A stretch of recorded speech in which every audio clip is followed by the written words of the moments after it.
इस कहानी की शुरुआत होती है 8 लोगों से जो एक बहुत बड़ी कंपनी में जॉब पाने के लिए एक एग्जाम में बैठने की तैयारी कर रहे थे। इनमें से कुछ लोग खुद को पॉजिटिव बातें बोलकर मोटिवेट कर रहे थे, जबकि बाकी लोगों का ध्यान अपने फिजिकल अपीयरेंस पर था। अब थोड़ी देर बाद ये सभी एग्जामिनेशन हॉल में पहुंचे, जो देखने में एक नॉर्मल एग्जामिनेशन हॉल से काफी अलग था।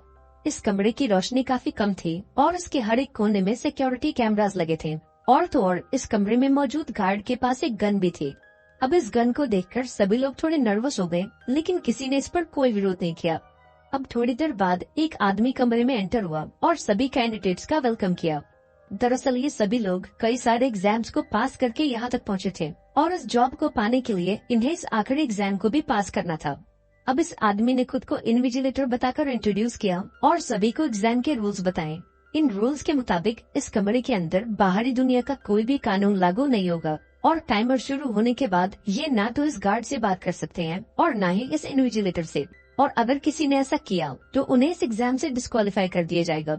इसके साथ ही अगर किसी ने जाने अनजाने में अपने पेपर को खराब किया या फिर इस कमरे से बाहर निकल गया तो उसे भी फौरन डिस्क्वालीफाई कर दिया जाएगा। अब इस एग्जाम को कंप्लीट करने के लिए इनके पास केवल 80 मिनट का समय होगा और इन 80 मिनटों में इन्हें क्वेश्चन पेपर में मौजूद इकलौते सवाल का जवाब देना होगा और अगर इन्होंने उस सवाल का जवाब दे दिया तो इन्हें ये नौकरी मिल जाएगी। अब सारे रूल्स बताने के बाद इन्विजिलेटर ने सभी से पूछा कि do you have any questions, लेकिन जब किसी ने कुछ नहीं बोला तो वो टाइमर को सेट करके चुपचाप कमरे से बाहर निकल गया। इसके बाद सभी लोगों ने अपना अपना क्वेश्चन पेपर देखा, जो ऊपर नीचे आगे पीछे हर तरफ से खाली था। ये देखकर सभी हैरान हो गए और कंफ्यूजन के मारे एक दूसरे का चेहरा देखने लगे। इसी बीच एक लड़की अपने क्वेश्चन पेपर पर यह लिखने लगी कि उसे ये नौकरी क्यों मिलनी चाहिए, लेकिन तभी वो गार्ड इस लड़की के पास आता है और इसे कमरे से बाहर निकाल देता है, क्योंकि इस लड़की ने अपना क्वेश्चन पेपर खराब कर दिया था। अब ये सब देखकर बाकी लोग काफी डर जाते हैं और थोड़ी देर तक शांत बैठे रहते हैं। अब थोड़ी देर बाद कैंडिडेट नंबर 5 को ये बात रियलाइज होती है कि रूल्स के मुताबिक वो गार्ड और इन्विजिलेटर से तो बात नहीं कर सकते, लेकिन ऐसा तो कोई रूल नहीं है जो इन्हें आपस में बात करने से रोके। अब ये आदमी सभी से बात करने की कोशिश करता है और उनसे कहता है कि अगर हमें इस एग्जाम को पास करना है तो हमें एक साथ मिलकर काम करना होगा और टाइम के खत्म होने से पहले हमें उस इकलौते सवाल को ढूंढकर उसका जवाब देना होगा। इसके बाद ये सभी लोग डिस्कस करते हैं कि वो उस सवाल को कैसे ढूंढ सकते हैं, लेकिन इस डिस्कशन के बीच कैंडिडेट नंबर 1 बिल्कुल चुपचाप बैठा होता है, मानो उसे इन सब से कोई मतलब ही ना हो। इसी बीच एक आदमी खुद को इंट्रोड्यूस करने की कोशिश करता है, लेकिन कैंडिडेट नंबर 5 उसे ऐसा करने से रोक देता है। वो कहता है कि हमें एक दूसरे को निकनेम्स देने चाहिए ताकि सबकी असली पहचान छुपी रहे। इसके बाद ये सभी लोग एक दूसरे को एक नाम देते हैं और इसकी शुरुआत कैंडिडेट नंबर 1 से होती है। ये सभी लोग उसका नाम डेफ रख देते हैं क्योंकि उसने अब तक इनसे एक शब्द नहीं बोला था। अब बाकी लड़कों के नाम उनके स्किन के हिसाब से रखे जाते हैं, जैसे कि ब्राउन, ब्लैक और व्हाइट, और लड़कियों के नाम उनके बालों के हिसाब से, जैसे कि ब्लॉन्ड, डार्क और ब्रूनेट। इसके बाद व्हाइट कहता है कि शायद हम अपनी सीट से खड़े भी हो सकते हैं, क्योंकि हमें ऐसा कोई रूल नहीं बताया गया जो हमें ऐसा करने से रोके। अब अपनी बात को साबित करने के लिए व्हाइट अपनी सीट पर खड़ा हो जाता है, लेकिन इसके बावजूद भी गार्ड उसे कुछ नहीं कहता और अपनी जगह पर खड़ा रहता है। यहाँ ब्रूनेट कहती है कि शायद वो क्वेश्चन किसी इनविजिबल इंक या फिर किसी वाटरमार्क से लिखा गया होगा। इतना कहकर वो अपनी सीट से खड़ी होती है और कमरे में मौजूद लाइट की मदद से उस क्वेश्चन को ढूंढने की कोशिश करती है, लेकिन जब उसे अपने क्वेश्चन पेपर में कुछ नहीं मिलता तो वो बाकी लोगों से अपना अपना क्वेश्चन पेपर चेक करने को कहती है, क्योंकि हो सकता है कि शायद वो क्वेश्चन इनमें से किसी एक पेपर में मौजूद हो। अब सभी लोग अपने अपने पेपर को चेक करते हैं, लेकिन इस बीच डेफ चुपचाप अपनी सीट पर बैठा होता है। ये देखकर व्हाइट उसका पेपर लेता है और उसे भी लाइट में चेक करता है, लेकिन बाकी पेपर्स की तरह ये पेपर भी खाली होता है। यहाँ ब्लैक कहता है कि शायद उस क्वेश्चन को देखने के लिए हमें यूवी रेज की जरूरत है, क्योंकि इनविजिबल इंक केवल यूवी रेज में दिखाई देते हैं। तभी ब्लॉन्ड को दीवारों के बीच एक ब्लू कलर की लाइट नजर आती है, जो शायद से यूवी लाइट्स थी।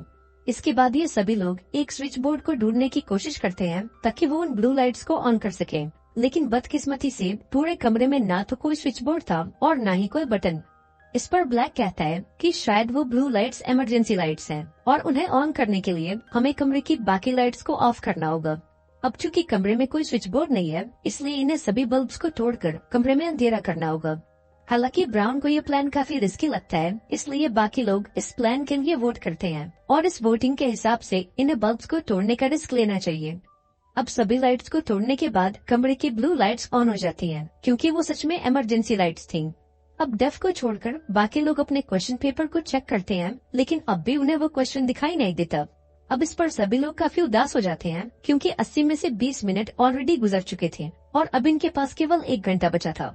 अब काफी सोच विचार करने के बाद व्हाइट को एहसास होता है कि वो कैंडिडेट नंबर 2 के पेपर के साथ तो कुछ भी कर सकते हैं, क्योंकि वो तो पहले ही इस एग्जाम से डिस्क्वालीफाई हो चुकी है।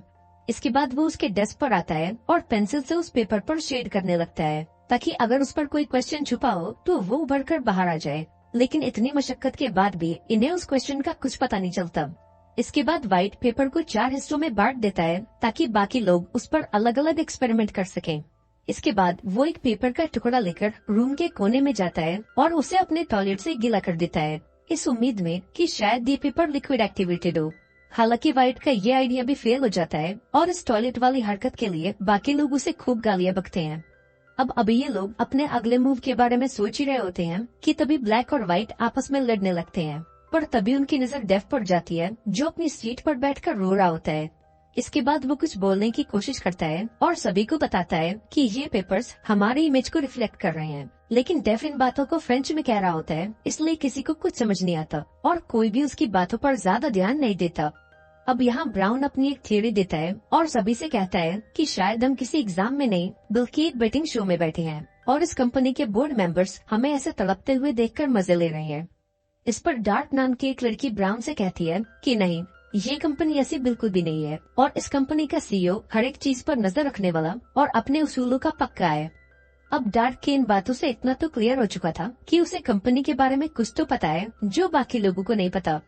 अब यहाँ ये खुलासा होता है कि ये लड़की ऑलरेडी इस कंपनी के एचआर डिपार्टमेंट में काम करती है, लेकिन वो अपनी इस नौकरी से खुश नहीं थी, इसलिए उसने एक हाई पोस्ट के लिए अप्लाई किया था और उस पोस्ट को पाने के लिए उसे इस एग्जाम को क्लियर करना होगा।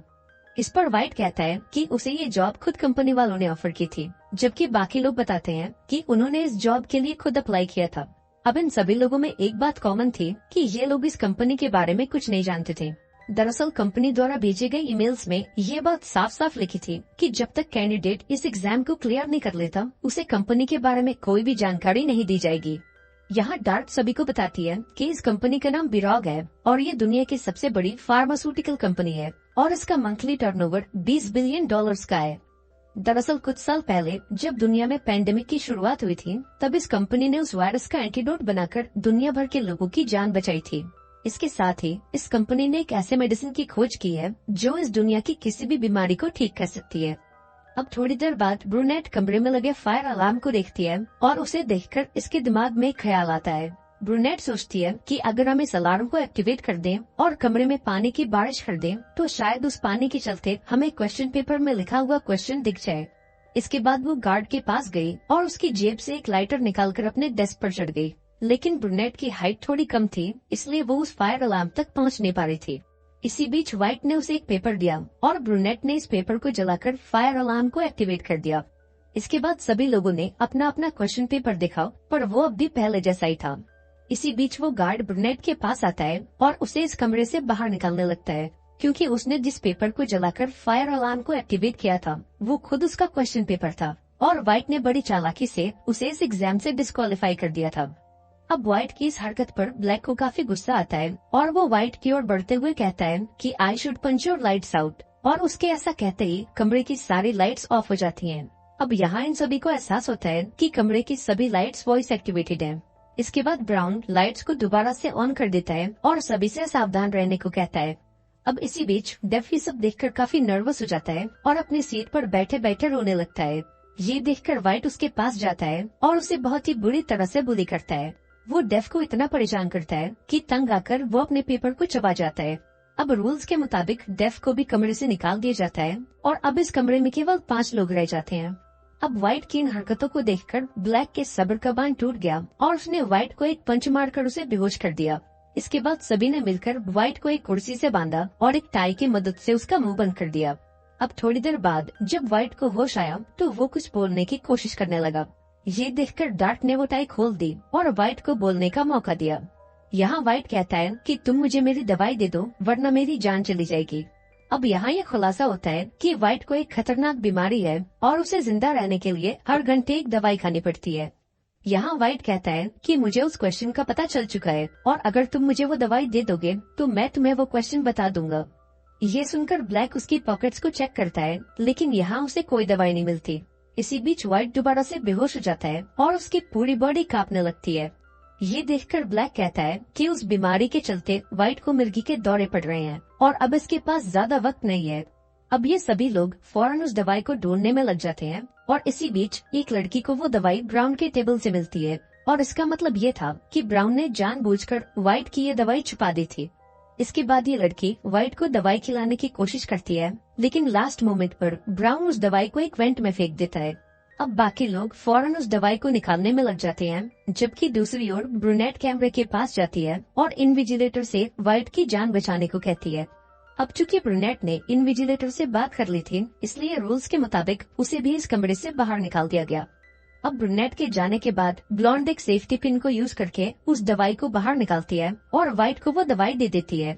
इसके बाद ये लोग व्हाइट की रस्सी खोल देते हैं और उससे उस क्वेश्चन के बारे में पूछते हैं। इस पर व्हाइट कहता है कि जिस क्वेश्चन को हम इतनी देर से ढूंढ रहे हैं वो क्वेश्चन हम खुद हैं और मुझे लगता है कि टाइमर खत्म होने के बाद जो इंसान इस कमरे में बचा रहेगा वो इस एग्जाम को पास कर लेगा। अब इतना कहते ही वो फौरन उस गार्ड की ओर भागा और उससे उसकी बंदूक ले ली, लेकिन जब उसने गन को फायर करने की कोशिश की तब उसे एहसास हुआ कि ये गन सिर्फ गार्ड के फिंगरप्रिंट से चलेगी। इसके बाद उसने गार्ड के फिंगरप्रिंट से गन को लॉक किया और कमरे में मौजूद बाकी लोगों पर पॉइंट कर दिया। उसने सभी को धमकी दी कि अगर वो कमरे से बाहर नहीं गए तो वो उन्हें गोली मार देगा। अब ये सब देखकर ब्राउन काफी डर गया और बिना कुछ बोले कमरे से बाहर चला गया। इसके बाद ब्लॉन्ड भी कमरे से बाहर जाने लगी, लेकिन जाते जाते उसने वॉइस कमांड देकर कमरे की लाइट्स को ऑफ कर दिया। अब लाइट्स ऑफ होते ही व्हाइट काफी घबरा गया और कमरे में गोलियों की बारिश कर दी। इसके बाद जब उसने लाइट्स को ऑन किया तो उसने ब्लैक को जमीन पर गिरा हुआ पाया और उसकी चेस्ट में एक बुलेट होल भी था। तभी व्हाइट की नजर घड़ी पर जाती है जिसका टाइमर अब खत्म हो चुका था। इसके बाद व्हाइट कैमरे के पास आता है और इन्विजिलेटर से कहता है कि इस कंपटीशन का विनर मैं हूँ और ये नौकरी मुझे मिलनी चाहिए। तभी गार्ड व्हाइट के पास आता है और उसे अपनी वॉच में टाइम दिखाता है। अब ये देखकर व्हाइट शॉक हो गया क्योंकि एग्जाम के खत्म होने में अब भी पूरे 20 सेकंड्स बाकी थे। अब चूंकि उसने समय रहते इन्विजिलेटर से बात कर ली थी, इसलिए रूल्स के मुताबिक वो इस एग्जाम से डिस्क्वालीफाई हो गया। अब यहाँ ये खुलासा होता है कि जब ये लोग आपस में लड़ रहे थे तब डेफ ने चुपके से घड़ी के टाइमर को कम कर दिया था। इसके बाद हम दोबारा से ब्लॉन्ड को देखते हैं जिसका एक पैर अब भी कमरे के अंदर मौजूद था और टेक्निकली वो इस कमरे में मौजूद एक आखिरी इंसान थी। अब व्हाइट के जाने के बाद वो कमरे में वापस आई और डेफ के टूटे हुए चश्मे से उस क्वेश्चन पेपर को पढ़ने की कोशिश की और लकीली इस बार ब्लॉन्ड को वो क्वेश्चन दिख गया। अब टाइम खत्म होते ही डेफ कमरे में एंटर हुआ और अब जाकर ये खुलासा हुआ कि इस कंपनी का सीईओ और कोई नहीं बल्कि खुद डेफ है। इसके बाद ब्लॉन्ड इन्विजिलेटर के पास गई और उसे उस क्वेश्चन का आंसर दे दिया। दरअसल एग्जाम की शुरुआत में इन्विजिलेटर ने सभी से पूछा था कि do you have any questions, और इस एग्जाम को पास करने के लिए इन्हें केवल इस सवाल का जवाब देना था।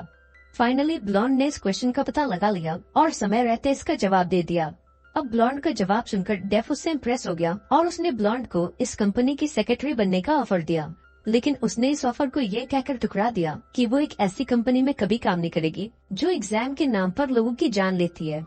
इस पर इन्विजिलेटर उसे बताता है कि ब्लैक अभी भी जिंदा है और जिस गोली ने उसे घायल किया था वो कोई असली बुलेट नहीं बल्कि एक कैप्सूल है जो बॉडी के अंदर जाकर उसके जख्मों को ठीक करती है, और इस कैप्सूल का आविष्कार भी इसी कंपनी ने किया है। अब ये सब सुनने के बाद ब्लॉन्ड की जान में जान आई और फाइनली उसने इस जॉब को एक्सेप्ट कर लिया। अब जाते जाते उसने डेफ को थैंक्स बोला और इसी के साथ ये शानदार मूवी यहाँ पर एंड हो गई। आई होप आपको ये कहानी पसंद आई होगी। अगर वीडियो अच्छी लगी हो तो इसे लाइक कर देना और चैनल को भी सब्सक्राइब कर देना। मिलते हैं अगली वीडियो में, पर तब तक के लिए be safe and keep chilling.